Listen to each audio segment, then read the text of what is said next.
You don't know I'm coming, so you don't bring your phone up here earlier? You turn it over so I can't see your text. I'm going to just leave it right here for the camera to see everybody, see his text coming in.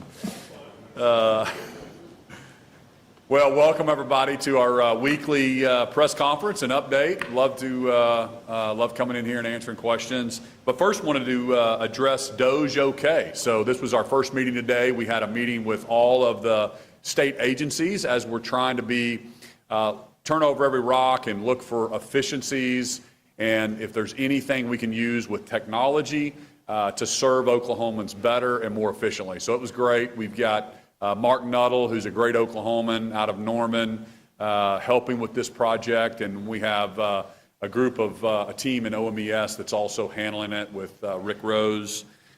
We have a public-facing portal now, so we're asking the public to make comments if they see anything inside state government that they think can be worked more efficiently. And then we also have a portal for state agencies to also put in input, because really, when you're running a business and you've got 30,000 state employees, it's our employees and our team members that are going to see different areas that they can work and do things more efficiently, and we want that rising up to the top so we can actually dig in and help. Just a couple of wins. We implemented a new software system that is preventing some rogue purchases from happening, and it's reduced OMES procurement team, so employees that are actually focused on that, we're saving, we're putting them in different positions. We're saving about $360,000 there. Eliminated state cell phones. We've eliminated 500 cell phones, which is about $500,000 per year with just a couple different agencies participating. We've got energy efficiency projects going, a $42,000 rebate that we got from a lighting retrofit with further plans for further energy saving upgrades across the state. And then one of my favorites, the automated lawnmower at the state capitol. So I've been talking to my wife thinking I need to get me one of these at the house. We've also reduced in the ag department 41 vehicles. I'm asking Blaine Arthur, what do we need 41 vehicles? How can we get by with, how come we had 41 extra vehicles there? But that's going to save about $350,000. So more to come on that. They're digging in, and I know that's top of mind for a lot of different folks. So with that, I'll open it up to questions. Governor, yesterday the AG Congress banned Chinese AI platform PC on government devices. Do you feel the same way? Will there be a state device ban? Can you repeat that question? Yes, so yesterday at the AG Emerging Congress banned Chinese AI platform DeepSeek on government devices. Do you feel the same way and will there be a state device ban coming? You know, we did TikTok on a couple years ago. I did that on state devices, and really an easy decision. We want people working. They shouldn't be messing with that kind of stuff on state devices. So if there's other things that we need to do from a state level, we're happy to look at it. And obviously, if there's Chinese influence in the state of Oklahoma, we're going to get rid of that. I did an executive order to really ask our state agencies to look at any kind of maybe Taiwan, Chinese conflict and what that would do to our supply chain. And it could be COVID times 20. I mean, very, very serious. So we're also trying to think through how do we prepare and safeguard Oklahomans from a supply chain perspective. But all of those technology deals, we'll look at those. Your specific one, I need to check into it. Yes, sir.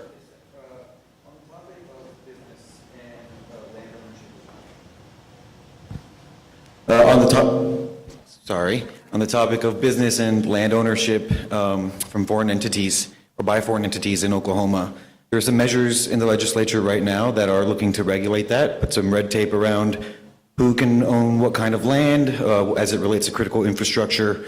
I know you did that executive order last year, kind of looking into the level that we're invested in such foreign adversarial enterprise. What were the results of that report and your thoughts on the bills looking to draw that red tape? Yeah, well, first off, it's already illegal to own, having a foreign national, Chinese national to own land in Oklahoma. We see some straw buyer situations, and we're digging into how do we close that loophole, how do we hold people accountable if they're allowing that to happen. But I think the other big picture item that people are concerned about nationally is around critical infrastructure, whether it's our military bases or it's electricity generation. So we're looking at all of that.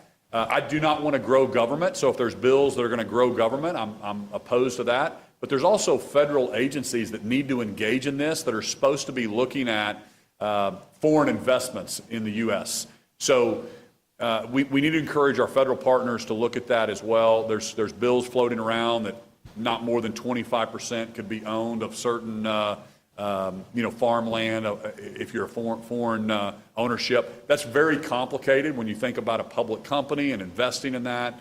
So we need our federal partners and Bank Secrecy Act and different things with them to track money coming into the U.S. So we need help from our federal partners on that. We can't do that all on the state side.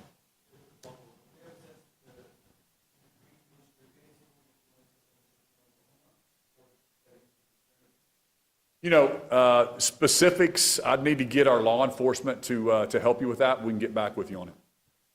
Yes, sir. Hey. How's it going, Governor? There Excellent. Hey, thank you. Let's talk state income tax cut, okay? So we've got a lot of questions. Was this planted? This is awesome. Let's talk about state income tax. Let's talk about it. We got a lot of questionable cuts, and we've learned about from the feds over the past several weeks, several months. Board of Equalization revenue underwater by $300 million is what the phrase they keep saying. We've got possible Department of Ed cuts that could come. SNAP could be cut. Medicaid, Paxton's concerned about it because it would cost $500 million if it became 60-40. State paying for it. 60 feds. Hundreds of millions in questionable. Cutting the state income tax cut, is it not the right time for it? Or does it just sound good, let's do it? Or what's your thoughts on that? Man, you ask a bunch of questions there. I know. So do we have the money for it? Is it worth it with all this questionable cuts that could come? So first off, I think most Oklahomans, most Americans are really excited about the President of the United States looking at spending on a federal level. Okay, we cannot keep spending $2 trillion over our income. And I break it down for myself to think about this way, and I'll ask Oklahomans this question. Do you max out your credit card at the end of the year, borrow $20,000 on your credit card to give to a local charity? Of course you don't. Why are we borrowing all this money from a federal level to spend in humanitarian efforts around the world? And I think we've all seen Trump and what he's been exposing, all of all of the wasteful spending around the world, right? I'm not saying this stuff is not important, but you have to have a limit, and it's called how much revenue that we have, right? That's how you're going to determine, do we have the money to spend it? So I encourage them to cut, to get a balanced budget. The other thing that I think is important to understand is if you go back as early as 2019, you can double check my math here, but 18, 19, if our federal spending on the expense side could have been frozen in 2018, we would have a balanced budget right now, okay?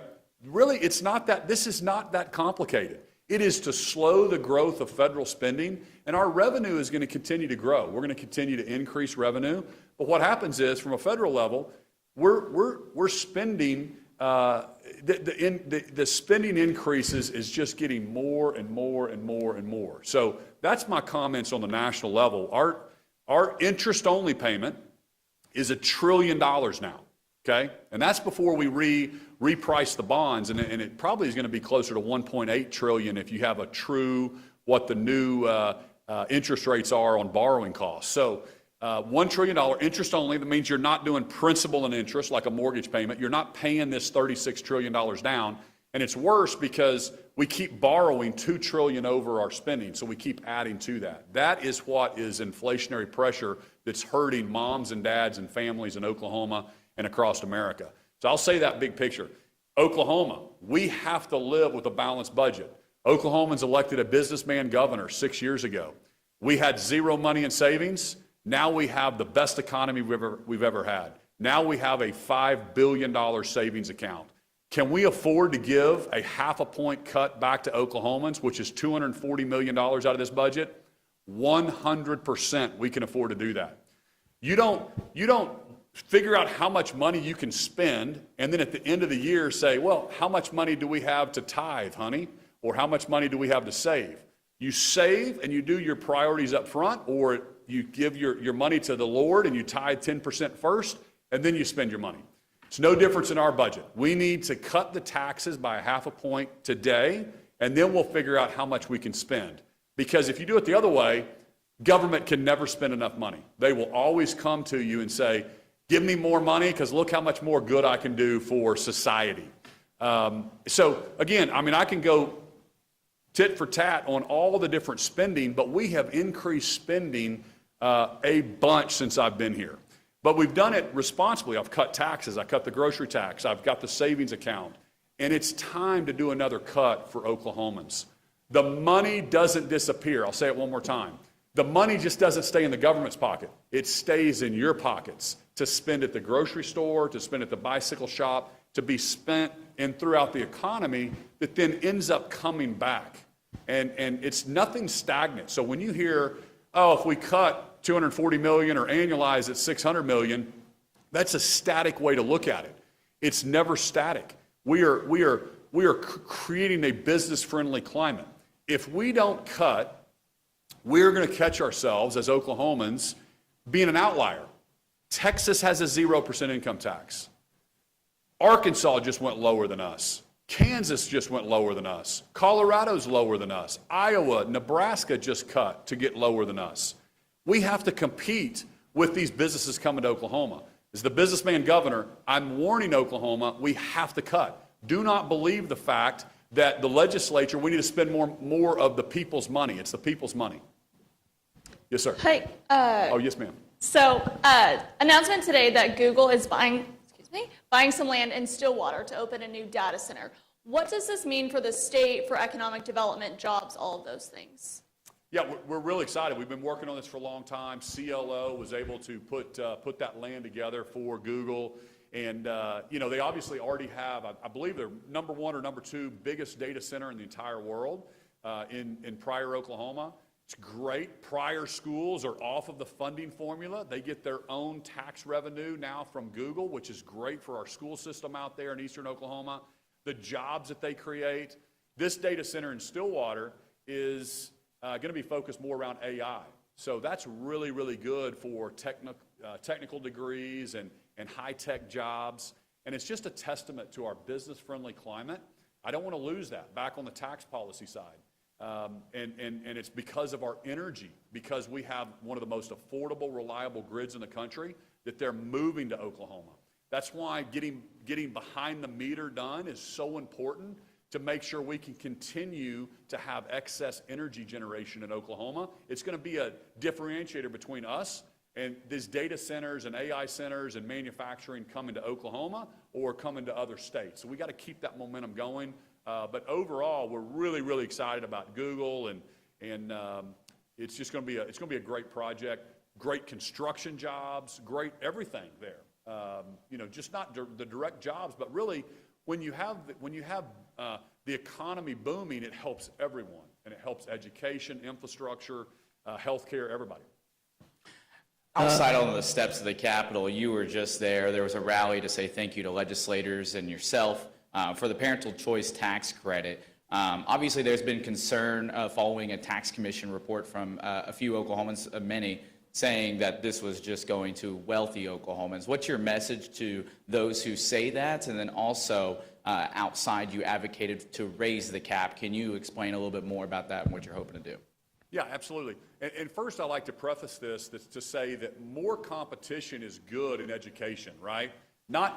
Shouldn't be a one-size-fit-all in education. We don't have one grocery store. We don't have one government grocery store or one government anything. So we need competition in our education system, and we're getting that done.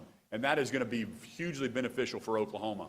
The people that say that the tax credit just went towards rich people, simply not true. You don't know how many families, if you walked around outside there, regular working families, very middle class to poor families coming up to me, thanking me for this opportunity that they had to send their kids to the school of their choice. Some kids are going to stay, 80% of kids are going to stay and go to their public school. So that's why it was important for me to continue to fund public education at the highest levels we've ever done. But I set a separate set of money over here, totally separate from the public education money. And so if a kid is not learning at their public school, or they're getting bullied, or a million different reasons, a parent chooses this option over here, it actually, per pupil funding, goes up at the public school. And so rich people already had school choice. We just gave school choice to every single working family in Oklahoma. And so totally disagree with that argument. I tried to have no cap before, and just, why is the government standing in the way? Let's educate every kid in Oklahoma, regardless of their income and regardless of some cap. And I think we need to do that. We need to obviously grandfather in the people that get into the system, so there's not a start and stop with the schools to create more opportunities.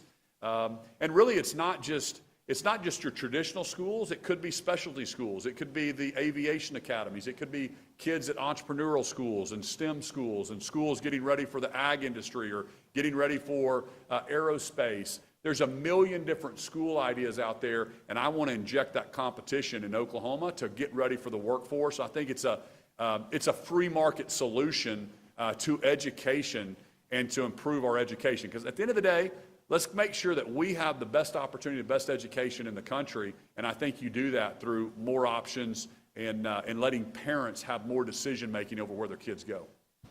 A few months ago, you toured countries in Asia, spoke to heads of industry, had conversations about them investing in Oklahoma. Has there been any further conversations or any progress on that? Yes, there has been. So some of the oil and gas industry folks that came with me on that trip, they've already signed deals to sell more Oklahoma LNG to our allies in the Middle East. We also are currently talking to other companies about continuing to come here and develop and putting Oklahoma on the map. We're going to have an announcement later this month about a company that I met in at SHOT Show that chose Oklahoma for another big manufacturing facility. So we'll make that announcement here in a couple weeks. But yeah, a lot of good things are going. Oklahoma's number 8 in people moving to our state. You can see it with our revenue and our economy and the excitement that's happening. And so when I go on those trade missions, it's really to introduce Oklahoma to other parts of the world. Because if you think about it, if you're in Europe or you grow up in Asia, they love America. But a lot of times what they think about America is Hollywood or New York. And I'm telling them that's the worst place to start a business, right? You want to be in Oklahoma for distribution purposes, for workforce, for a great regulatory environment, business climate, tax environment. And so just really putting us on the map. And so when they're coming, so we've got a lot of those companies, we schedule now visits to have another Asian Day here. Anyway, it's going to be exciting over the next couple of years. Thank you. Governor, you talked a little bit about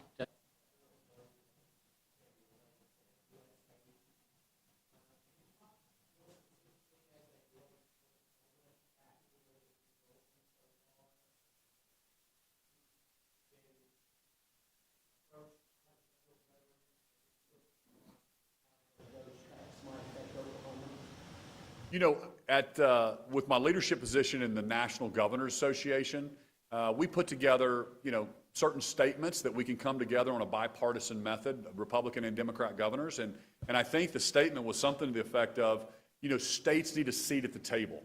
And I think Republican and Democrat governors alike agree on just more flexibility.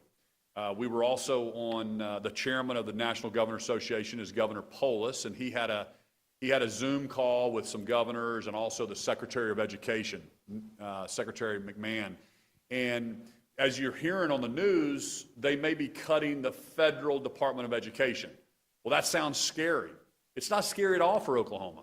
What that means is they're talking about, we educate our kids in Oklahoma. We pay our teachers. We build the schools. It's no different than that in Rhode Island or Florida or Texas. It's the states that are doing the educating of our kids.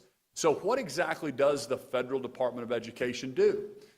They manage a funding formula, but as long as the state's getting the block grants or the flexibility to educate our kids, aren't we closer to what Oklahomans need and what is the workforce that we need to train our kids for than somebody in Washington, D.C.?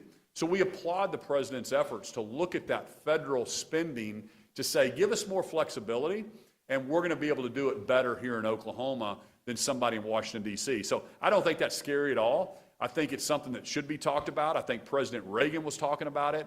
The federal bureaucracy has grown so much, it's so out of control that it's really putting so many requirements on states. We need more flexibility. And I think, whether you're the New Mexico governor or the Oklahoma governor, as long as we can take those federal dollars and spend it, matter of fact, I say federal dollars, there are tax dollars that go to the federal government and then come back to the state. They just get washed through a 30% bureaucracy before they come back. Kind of piggybacking off that, there are reports today that more than 1,000 employees of NOAA have received layoffs notices, and obviously NOAA is a very important part of our economy, particularly down in Norman with OU. What have you heard about any of that? And are you, I know Congressman Cole's been kind of involved in that too, but what have you heard, and are you afraid that might hurt Oklahoma's economy? Well, number one, that's just another one of the rumors that everybody's hearing, right? We're hearing about, you said it, the 60-40 cut, they're changing the Medicaid spending, and we heard about Tinker a couple weeks ago, and just tons of rumors. What I do think is this administration is going to look at, the low-hanging fruit is some of the humanitarian stuff that's done outside of the U.S. that won't affect Americans at all. Secondly, I think if they do cut those things, they're going to allow you to step into it over time, and we'll be able to step in and retrain our workforce. We'll be able to figure out the Medicaid funding if the feds did split that or did change that federal match program. But again, a lot of this is just rumors at this point. Of course, we don't want to lose an Oklahoman. We don't want an Oklahoman to be cut. But every state, the deal is in government spending, it's like, oh yeah, there's a problem here, but cut everybody but mine, right? So I encourage the president and them to be looking at all of it, right? What makes sense for the American people? There's been so much mission creep over time, we can't spend $2 trillion over our income, and I think that's the big picture. Congress has a tough job to decide what's the most important thing to spend on, and but I would encourage them to lock in the expenses, try to get those flattened out, and then we can grow out of it over time.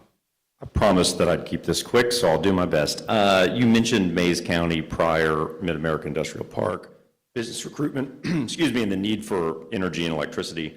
The Grand River Dam Authority has a bill this year. They're requesting an increase in their bonding capacity, $1.6 billion. Some people think that's a lot. Where do you have a position on that? Are you in favor of letting them add a couple new generation facilities, or you have concern about growing the size of the state power plant? I know it's key to the business recruitment efforts you've had. Yeah. So 2 points I'll make on that.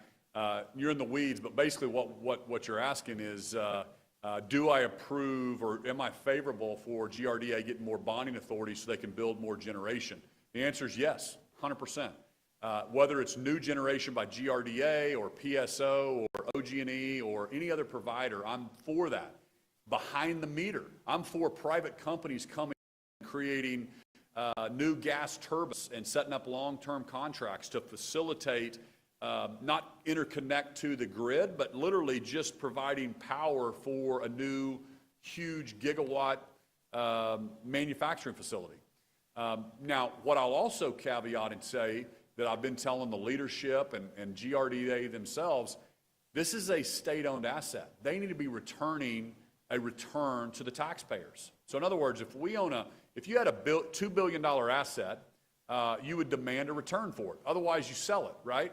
And so I think before I got here, people were talking about selling GRDA.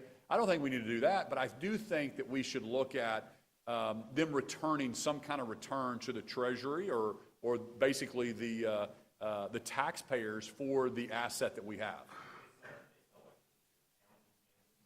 They sell, and now their argument will be, well, we provide that benefit to the town, so they sell wholesale electricity, then the town makes their money by selling retail to their citizens. But PSO does the same thing, and PSO has to return a return to their shareholders as well. The state of Oklahoma, or the taxpayers of Oklahoma, are the shareholders of GRDA, and so do I want them to have more generation? Yes, but I do want them thinking about they need a return to the taxpayers of some kind. And I think just like the CLO, the corpus that we have in the CLO office, we get a return of over $100 million to education every year. And to me, in my head, it's no different. And so I'm really been pushing ever since I got here. And I think that's something that hopefully I don't think GRDA or the board should consider doing. Thanks, everybody. Have a great weekend. Great rest of your week and then weekend. See you, Oklahoma.